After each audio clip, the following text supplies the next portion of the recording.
दर्शकों का एक बार फिर मैं स्वागत करता हूं। जैसा कि आप सब जानते हैं कि मैं इस समय सिलीगुड़ी एसडी ऑफिस में खड़ा हूं और अभी अभी करीब सवा घंटे तक लंबी चर्चा दार्जिलिंग के हमारे डीएम, दार्जिलिंग की हमारी एसपी और साथ ही सिलीगुड़ी के हमारे कमिश्नर साहब, उनके साथ जो है कुछ प्रशासनिक और कुछ लॉ एंड ऑर्डर से रिलेटेड और शहर के लिए और बेहतरी क्या की जा सकती, इन सब विषयों के ऊपर में बहुत लंबी चर्चा हुई। और मुझे ये भी लग रहा था कि अभी चुनाव हुआ है और नई सरकार बनी है, पब्लिक को भी ये लगना चाहिए कि नई सरकार बनने के बाद पुलिस प्रशासन और हमारे सब काम करने में लग गए हैं। मुझे लगता था एक ये मैसेज जाना भी बहुत जरूरी था और काफी अच्छी चर्चा हुई। और मैं ये कहना चाहूँगा, पुलिस हो चाहे प्रशासन के लोग हो, जो नई सरकार बनते ही जिस तरह के गाइडलाइंस आदरणीय मुख्यमंत्री जी की तरफ से आ रहे हैं, उस हिसाब से प्रशासन पुलिस अपना काम कर रहे हैं। और मेरा भी कई विषयों को लेकर के, विशेष करके सिलीगुड़ी दार्जिलिंग क्षेत्र को लेकर के कुछ इश्यूज थे जो मैंने उनके साथ डिस्कस भी किया। तो मैं आपके माध्यम से भी यह कहना चाहूँगा कि कुछ भी इल्लीगल एक्टिविटी, चाहे दार्जिलिंग हो, चाहे सिलीगुड़ी हो, चाहे कालिम्पोंग हो, इस क्षेत्र में नहीं चलेगा। और हमारे क्षेत्र में मैं बार बार कहता हूँ, बहुत सारे इल्लीगल माइनिंग की एक्टिविटी हो रहे हैं, लगभग सारे बंद है, एक आध अभी भी चल रहे हैं। वो तत्काल रूप से जो भी इल्लीगल हो वो बंद होना चाहिए। जहाँ पे गरीब दुखी जनता नदी के पास में जो रहते हैं, अपने हाथ से कुछ मिट्टी बालू उठा करके अपना पालन पोषण करते हैं, मुझे उसमें कोई आपत्ति नहीं है। लेकिन नदियों में आप जेसीबी चला करके नदी का शोषण करोगे, ये नई सरकार बर्दाश्त नहीं करेगी। दूसरा बड़ा विषय है कि ये माइनिंग होने के बाद जिस तरह से कभी एयरपोर्ट का नाम लेकर के, कभी एलिवेटेड रोड, बालासन रोड का नाम लेकर के भारी मात्रा में बालू गिट्टी की चोरी होती है और वो अलग अलग जगह पे भेजा जाता है, ये भी बंद होना है। दूसरा बड़ा विषय था कि हमारे इस क्षेत्र में ड्रग्स की अवेलेबिलिटी बहुत अधिक मात्रा में है। सारा ड्रग्स मालदा से बन के आता है और सिलीगुड़ी के बागडोगरा में आता है, माटीगाड़ा में आता है, बागडोगरा थाने में हलाल गांव में आता है और उसमें टीएमसी से जुड़े हुए वो गुंडाई होता है। उसकी कोई पार्टी भी नहीं होती, उसकी कोई जात भी नहीं होती और ये बहुत बड़े पैमाने हो रही है। इसमें स्कूल में, यूनिवर्सिटी में और गांव-गांव में बहुत इजीली ड्रग अवेलेबल है। उसके कारण हमारी पूरी युवा पीढ़ी समाप्त हो रही है। एक तो युवा पहले से ही दुखी है, उसके पास रोजगार नहीं है और ऊपर से ड्रग्स उसके हाथ में लग जाता है, जिसकी लत लगने के बाद पूरा परिवार बर्बाद होता है, पूरा समाज बर्बाद होता है और हमारी पूरी जो है युवा पीढ़ी का सर्वनाश होता है। जो भी ड्रग्स से जुड़े हुए लोग हैं, मैं उनको सावधान करना चाहता हूं। मैं नाम भी पढ़ सकता हूं, मेरे पास नाम भी है, लेकिन मैं चाहता हूं ये पुलिस का काम है, पुलिस अपना काम करेगी और मुझे पूरा विश्वास है। इसी तरह माटीगाड़ा के अंदर में छोटा पाकिस्तान बना रखा है। भारत में कोई छोटा पाकिस्तान नहीं हो सकता और छोटा पाकिस्तान नाम दे करके पाकिस्तान वाले एक्टिविटी भी सिलीगुड़ी में बर्दाश्त नहीं किए जाएंगे, मैं उनको आगाह करना चाहता हूं। तीसरा बड़ा विषय है लैंड माफिया का। जमीन की एक एक जमीन के 3-3, 5-5 मालिक, दलाल लोग सब तरह के दलाली करते हैं।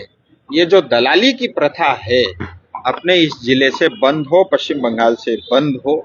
एक मैं हमारे पुलिस प्रशासन को भी मैं बधाई देना चाहूंगा, मैंने पहले भी अनुरोध किया था, अननेसेसरी सड़क के अंदर में बैरियर लगा करके, ड्रम लगा करके अवैध वसूली नहीं हो। ये पहले की सरकार करती थी, लेकिन ये सरकार में चलेगा नहीं। तो पुलिस प्रशासन ने, सीपी साहब ने सारे बैरियर हटा दिए जहां आवश्यकता नहीं थी और ड्रम फट गए। उसके कारण काफी जनता को राहत मिली है। और सिर्फ सिलीगुड़ी दार्जिलिंग नहीं, इनफैक्ट सिक्किम की आम जनता जो हमारे चालक दल के साथी है उनको भी बहुत बड़ी राहत मिली है और वसूली बंद हो गया है। और मैं फिर कहता हूं, अगर कहीं भी वसूली होती है तो आप तत्काल उसकी शिकायत करें, थाने में एफआईआर करें या मुझे फोन करें, उसको देख लिया जाएगा। उनका जो भी हिसाब किताब बनता है वो ईमानदारी के साथ किया जाएगा। एक सिंडिकेट का बहुत बड़ा बोलबाला है, चाहे वो एनजीपी स्टेशन हो, चाहे हमारे जो है एयरपोर्ट हो, चाहे विभिन्न क्षेत्र में ट्रेड यूनियन के नाम से। और ये सिंडिकेट प्रथा जो है ये कहीं से भी ये बर्दाश्त नहीं किया जाएगा। इसके बारे में भी डिटेल में बात हुई है और मेरा ये कहना है कि मैं बार बार ये चीज रिपीट कर रहा हूं कि भाई आज तक जो किया सो किया, आप बंद कर दो इमीडिएटली, नहीं तो आपकी खैर नहीं है, आपको छोड़ा नहीं जाएगा। और जगह जगह इलीगल जो है जमीनों के ऊपर कब्जा ये बंद होगा, इलीगल कंस्ट्रक्शन कम बंद होगा। और मुझे ये भी पता चला हमारे जो ठेला लगाते हैं बेचारे, जो साधारण गरीब जनता अपने पेट पालने के लिए ठेला लगाते, उससे भी 50 रुपए की वसूली होती है। जो बेचारा एक टोटो चलाने वाला ड्राइवर चालक दल है उससे प्रतिदिन 100 रुपए वसूली लिया जाता है। मतलब हम किस देश में जी रहे थे ये अब पता चल रहा है।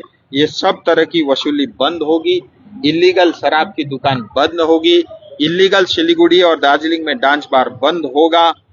और मैंने ये भी कहा है कि जितने भी अपराधी है उनका पूरा रिकॉर्ड जो है पुलिस प्रशासन के पास रहता है, उस रिपोर्ट को देखना जरूरी है। क्योंकि जो भी लोग हैं बहुत थोड़े लोग हैं, लेकिन पूरा समाज को, सिलीगुड़ी को, दार्जिलिंग को बदनाम करने में जिनकी भूमिका रहती है उनके ऊपर पुलिस जो है अपना कड़ी निगरानी रखे और उनके ऊपर कार्रवाई करे।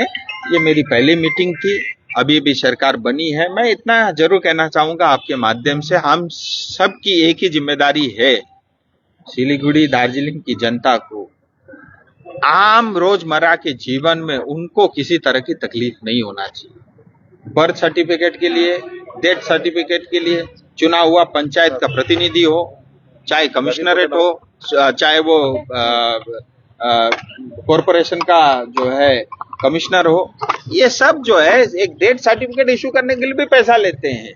ये सब प्रथा ठीक नहीं है। हमारी सबकी जवाबदेही है जनता के प्रति। और मैं ये कहना चाहता हूं कि सरकार के गठन होने के बाद, आदरणीय मुख्यमंत्री शुभेंदु अधिकारी जी के मुख्यमंत्री बनने के बाद कोई भी हेरा फेरी का काम पश्चिम बंगाल में नहीं होगा। और मैं बहुत क्लोजली मॉनिटरिंग कर रहा हूं सिलीगुड़ी और दार्जिलिंग में कुछ भी गलत इलीगल एक्टिविटी, गलत काम इस क्षेत्र में, इस शहर में नहीं। जो इलीगल कंस्ट्रक्शन के बारे में उसने काफी स्टेप लिया है, कोलकाता में देखा जा रहा है, जहाँ पे वो बोल रहे कि इलीगल कंस्ट्रक्शन नहीं होगा, बुलडोजर से भी गिरा रहा है।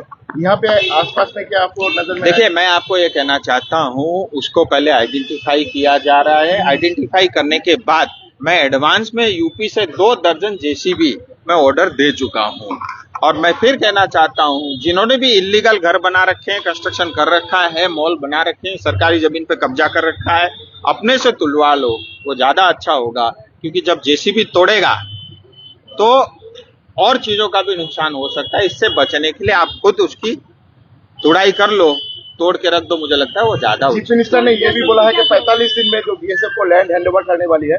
आपने इसके बारे में कोई स्टेटस के बारे में पूछताछ किया है? देखिए, मुख्यमंत्री जी ऑलरेडी कह चुके हैं और वो पहली कैबिनेट में पारित हो चुका है। 45 दिन के अंदर में प्रोसेस पूरा कंप्लीट हो जाएगा और 45 दिन के अंदर पूरी जमीन जो है, जो भी बॉर्डर फेंसिंग के लिए बीएसएफ को चाहिए, उसको हैंडओवर कर दिया जाएगा। लास्ट आज ममता बनर्जी कलकत्ता हाईकोर्ट में गई थी, जहाँ पे चोर स्लोगन उसको प्रोटेस्ट भी करना पड़ा, सामना करना पड़ा। क्या कहेंगे? मैं उस पर कोई टिप्पणी नहीं करना चाहूंगा। जैसा करोगे वैसा भरोगे।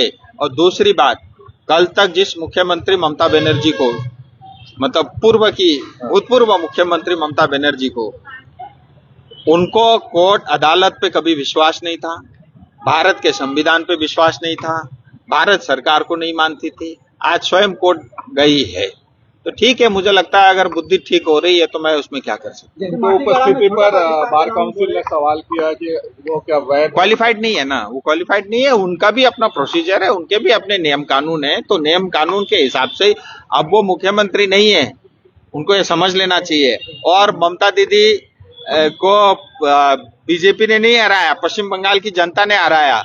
इसीलिए बार बार आप जनता का अभी भी हारने के बाद भी अपमान कर रहे हो, मुझे लगता है ये उचित नहीं है। छोटा पाकिस्तान का जो कोई छोटा पाकिस्तान नहीं है। अगर वो ज्यादा प्रचलित नाम बन जाएगा तो उसका नाम, स्थान का नाम भी चेंज करा दिया जाएगा। जो ड्रग्स का कारोबार जो हो रहा है उसके लिए कुछ एरिया चिन्हित किए गए हैं और पुलिस प्रशासन। देखिए, ये पुलिस का काम है, मैं सब कुछ आपको बताऊं ये जरूरी भी नहीं है। जो मुझे पुलिस को कहना था, सीपी साहब को बोलना था, वो मैं बोल दिया हूं। पुलिस अपना कार्रवाई करेगी। टोल प्लाजा जी की क्या कहना चाहेंगे? टोल प्लाजा तो जहाँ पे बंद होने का- देखिए, कोई भी इलीगल टोल प्लाजा नहीं चलेगी। जो सरकारी होंगे, लीगल टेंडर प्रक्रिया के थ्रू होगा, क्योंकि टोल कलेक्ट करके रोड का मेंटेनेंस करना पड़ता है, ये सरकार की जिम्मेदारी है। रोहिणी का टोल प्लाजा क्या वैध? देखिए, रोहिणी का टोल प्लाजा वैध है अवैध है, मैं इस पे कोई टिप्पणी नहीं करना चाहूंगा, लेकिन मेरा इतना कहना है कि वो टोल प्लाजा भले ही कानूनी प्रक्रिया फॉलो किया हो, लेकिन वो गैर कानूनी है, क्योंकि वो सुभाष घिसिंग के जमाने का बना हुआ रोड है और आज गैर कानूनी तरीके से उसको कानूनी रूप देने का शायद जीटीए ने काम किया होगा। उसकी जांच के लिए ऑलरेडी मैंने बता दिया हूं, अगले 2-4 दिन में क्लियर हो जाएगा। और अगर वो इलीगली किया हुआ है वो तो तत्काल बंद होगा। अगर कोई लीगल प्रोसीजर फॉलो किया हुआ है तो भी उसका तोड़ निकाल करके बहुत जल्दी उस रोहिणी टोल प्लाजा को हम बंद करेंगे, क्योंकि वो भी एक हिसाब से इनडायरेक्टली अवैध वसूली है। भू माफिया की बात आपने कही, तो जो एक जमीन के 3 मालिक की बात भी आपने कही, तो सरकारी कार्यालय में जो कर्मी है उनकी मिलीभगत के बिना यह संभव नहीं, उन पर क्या कार्रवाई? देखिए, मैं आपकी बात से 100% सहमत हूँ। जो भी हेराफेरी होती है उसमें हमारे सरकारी कर्मचारी का भी इन्वॉल्वमेंट होता है, तभी वो संभव होता है, नहीं तो इतने बड़े बड़े सेल डीड कहाँ से निकलते। तो वो स्वाभाविक रूप से है, मुझे लगता है उनको भी ये सूचना मिल गई होगी और हम प्रयास करेंगे कि सारा लैंड जितना जल्दी हो सकता है सब डिजिटल हो, जिसके कारण आने वाले समय में लोगों को जो है इस तरह की परेशानी का सामना ना करना पड़े। देखिए, मैं एक बात और भी कहना चाहूंगा, कॉरपोरेशन का मेरे ख्याल से 3-4 महीने का समय अभी भी है और कॉरपोरेशन में ईमानदारी के साथ काम नहीं हो रहा है। कॉरपोरेशन में जो भी कर्मचारी उनको पूरी तनख्वाह और पैसा मिल रहा है।